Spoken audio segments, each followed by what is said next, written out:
उस वक्त मैंने एक बोला था, दुख भरे दिन बीते रे भैया अब सुख आयो रे, लेकिन वो आया नहीं, सपने हम देखते रहे।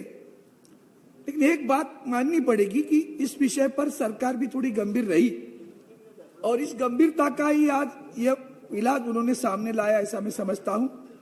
इस विधेयक को स्वागत करते समय मन में कुछ शंकाएं हैं, भाई वो भी प्रकट करूंगा।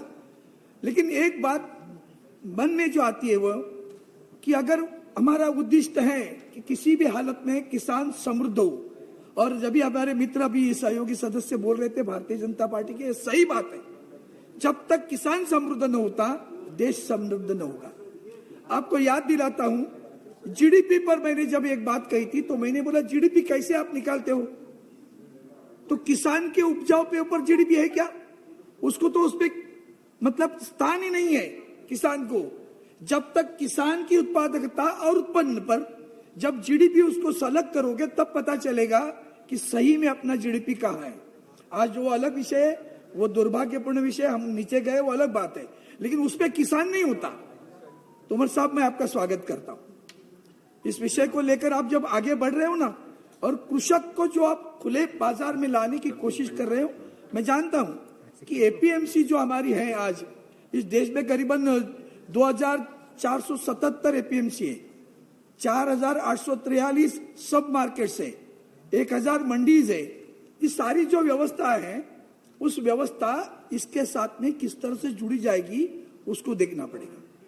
संघर्ष नहीं होना चाहिए। मैं जानता हूं उसको, उन्होंने जो कहा कि भाई हम बाहर जाके बेच सकते हैं, अच्छी बात है, लेकिन एक बात आपके ध्यान में होनी चाहिए कि 75% हमारा किसान जो 5 एकड़ जमीन से कम होल्डिंग रखता है, दुर्गम क्षेत्र में खेती करता है, पहाड़ों में खेती करता है, उसके उत्पादकता को ये किस तरह से खरीदेगा?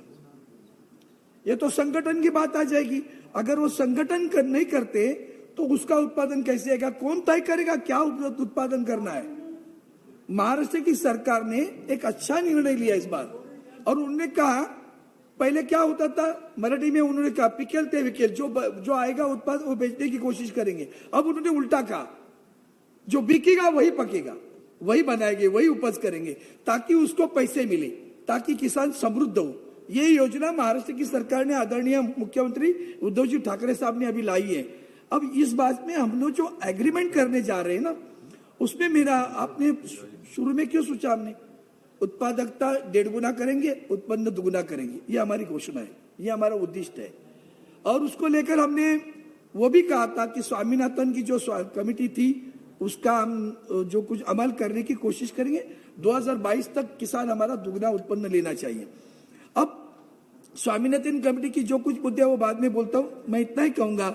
अब जो हमने 1 नेशन 1 मार्केट की बात आई है, ये आई 1 नेशन 1 मार्केट सभी के मन में बने। सही बचू तो ई नाम तो पहले से लागू होगा, ई नैम ये तो पहले से लागू हुआ था।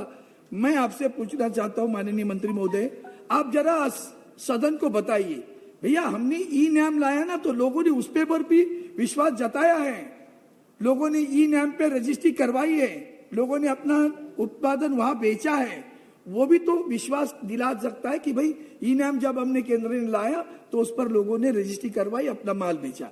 अब रही भाई कृषक और कृषक संगठन, इस पे आपको ज्यादा ध्यान देना पड़ेगा। गरीब कृषक जो है 2.5 एकड़ वाला, 5 एकड़ वाला, वो मरने वाला है, उसको कुछ नहीं, ना तो एपीएमसी उसको कुछ आधार देती थी, थोड़ा बहुत देती होगी, यहाँ आधार मिलने की संभावना है, लेकिन कृषक संगठन बनना चाहिए। अब कृषक संगठन गांव में अगर बने और वही एक ही फसल ले ले, तो ये जो व्यापारी आना चाहता है वो जरूर आ जाएगा। अब उसी केस पे मैं 5 एकड़ कुछ लगा रहा हूं, आलू लगा रहा हूं, ये हल्दी लगा रहा है, दूसरा कोई प्याज लगा रहा है, तो कौन सा कृषक लेगा? अब इसमें एक जो खास करके करार की जो बात है, इस करार में उत्पादकों के उत्पादन और विपणन संबंधी निबंधन और शर्तों पर पहले सहमत होते हैं, दोनों की सहमति होनी चाहिए। करार में इस बारे में विस्तृत जानकारी भी शामिल होती है कि उत्पादन किस प्रकार किया जाएगा, अनाज, बीज, उर्वरक और तकनीकी परामर्श के बारे में प्रायोजक द्वारा किस तरह जानकारी दी जाएगी, यही बात है। अब ये जानकारी वो देगा कौन, मतलब दो हम और ये बता रहे हैं, ये कहेगा मुझे तुम क्या चिंता करते हो, अलाओ ये बीज लगाओ। Please conclude. ये वक्त लगाओ। Second sir, speaker. अभी तो शुरू हुआ। You have a second इतना speaker. also. महत्वपूर्ण विषय, यहाँ तो पाबंदी मत लगाओ, Your second यहाँ speaker तो will not पाबंदी have मत that time. लगाओ। You can थोड़ा carry मैं on, कोशिश but- करता हूँ 1-2-4 मिनट में खत्म करने। अब इस एग्रीमेंट के तहत जो होगा ना, उसमें मेरा सवाल है, इसमें कौन होगा? बिचौलिया नहीं रहेगा, अच्छी बात है। विश्वास किस तरह से रहेगा? क्या एग्रीमेंट रहेगी? कहाँ? वो तो रजिस्ट्री करने की बात आपने की है, लेकिन वो एग्रीमेंट रजिस्ट्री करते समय ये जो उसकी गुणवत्ता की जो बात है कि किस तरह का बीज आएगा तो मैं खरीदूंगा। उदाहरण है, अभी उन्होंने समय की पाबंदी लगाई, बीज उत्पादन किया और उसने कहा कि ये जो बीज हमने तय कर लिया था उसकी गुणवत्ता ये बीज नहीं रखता तो मैं नहीं खरीदूंगा। अब आखिर वो बाजार में भी नहीं जाता, कहीं जाके बेचे, कोई भी खरीदार नहीं है, वही कॉन्ट्रैक्टर आके फिर खरीद लेता है और एमएसपी के नीचे भाव से खरीद लेता है। यही आपका एमएसपी का विषय आता है। आप इसे इंक्लूड करिए उसमें कि किसी भी कोई भी एग्रीमेंट एमएसपी के नीचे नहीं होगी, तब जाके किसान को आधार मूल्य मिलेगा और वो शाश्वत हो जाएगा। ये सबसे बड़ी बात मैं आपकी प्रार्थना करता हूँ।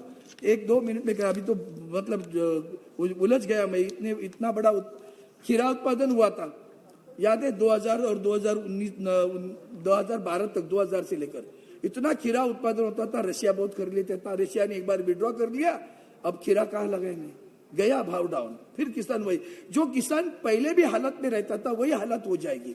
इंटरनेशनल मार्केट में उसने खरीदा नहीं, और जो बिचौलिया मैं हूँ, ये एजेंसी हो, मैं कंपनी हूँ, और मैंने कहा तुम्हारा ले लूंगा क्यों, मुझे विश्वास था मैं एक्सपोर्ट करने वाला हूँ।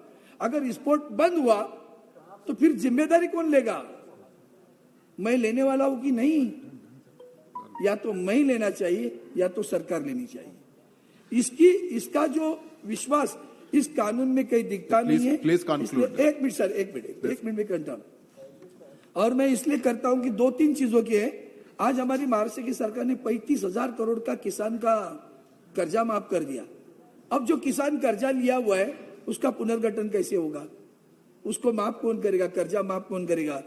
जिनकी खेती दुर्गम क्षेत्रों में, उसके बारे में क्या होगा? और आखिर में एक बात करता हूं,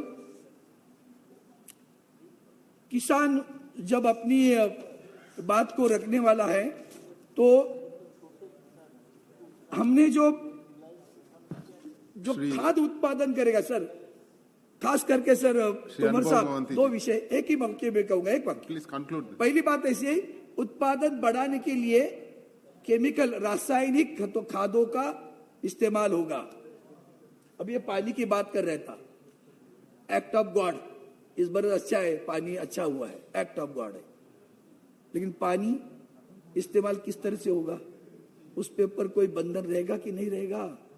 और अगर खाद, रासायनिक खाद जितना इस्तेमाल करोगे, हमने एक भी सर सादा आधा वाक्य है, सॉइल हेल्थ जो बिगड़ेगी, वो सॉइल हेल्थ बिगड़ने ना पाए उसका भी अगर आप कुछ प्रावधान करें तो मैं आपसे प्रार्थना करता हूं। तो उद्दिष्ट अच्छा है, ध्येय अच्छा है, मार्ग जो उसमें जो समस्याएं दिख रही है वह मैंने आपके पास प्रकट किए और आपसे अपेक्षा करता हूं कि इसके ऊपर आप मार्ग निकालोगे। धन्यवाद।